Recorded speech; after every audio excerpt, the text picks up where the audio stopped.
xilli aad u dhibaataysan ayaa noo imaadeen oo macnaha beerihii ula jahwareersanahay oo macnaha xaaladeeda barnaamijkii anaga ka suwaysanahay oo cudurkii macnaha cayaankiina dhibaayo marka waxaan ku codsinaynaa cayaankii inaan macnaha waxay naga celin lahaa iyo macnaha beeraha qaabka anaga u tacbaleen marna awaara na hayso marna waxa waaye fatahaada na hayo marka xaaladayna ma qiyaasna waxaan jecelnahay marka inaan nagu soo gaaraan sidii dhaqsiyaha badan nagu soo caawiyaan aan jecelnahay waxaan idin codsaynaa inaa baaxido fasahaadka rafaadka naga bixisiyo haddii biil la'aan oo wuga ka dhacdo ilmaa waxaa sii hayno ma laha haddii anaka baxna deen u tagno dukaamanka deen maa nagu sii haayo ilmooliyaan nahay unagii lama biri mishaar la siiyo aw saddexda oo kuu jiifaa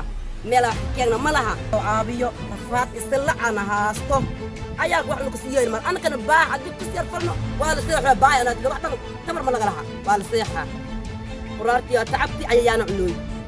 biyo maal fasahaad waaye ilmi meel wax loo keenay ma jiraano ilmahay unug alna soo gaaro rafaada ku jirna wax dhamaa weynaa maanta waxaan soo booqanay gobolka Shabeellada Dhexe gaar ahaan degmada Balcad anagoo ah hay'adda Team Accordo anagoo dhiirigelinayno beeraleyda Soomaaliyeed gaar ahaan beeraleyda degmada Balcad abuur hay'adda Accordo bixisay siisay abuurkii ka faa'iideysteen waxaan u soo booqanay qaabka abuurka u faa'iideysteen in hay'adda kormeer ku samayso la sii dhiirigeliyo sida dalagga uu soo baxay ay u geeyaan suuqa si business ay u sameeyaan waxyaalaha abuurka hay'adda ay siiso waxa kamid ah karooto toosto barbarooni iyo basbaas iyo galeyda abuur badan ay hay'adda bixisay dhanka waraabka shidaalkan hay'addu way ka caawisay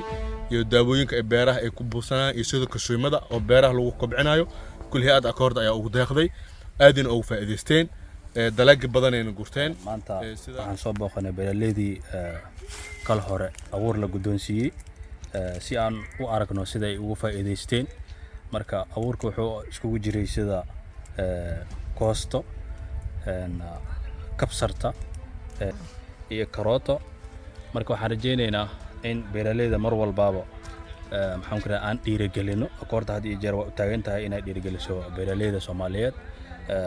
gaar ahaan hadda dadka abuurka la soo gaarsiiyay waa beeraleyda reer Balcad haddana maantii oo qudaaraadkii iyo wixii Accordo hore u keentay xilliyadii hadda ay soo bislaanaysa hadda soo dhow hadda qudaartii dhan dhulka way ka soo wada baxday boqolkiiba boqol ay soo wada baxday way fiican tahay kadib ilaahay raado wixii hadda ka dambeeyna bisha hadda lagu soo aadano maarta oo dhalanayso October intee dhamaata bisha dhalanayso 15keeda waaba la helaaba yurihii Accordo aw soo bislaanay aduu ilaahay ka raali noqdo Accordo abuurka keenta boqolkiiba boqol waa way fiican tahay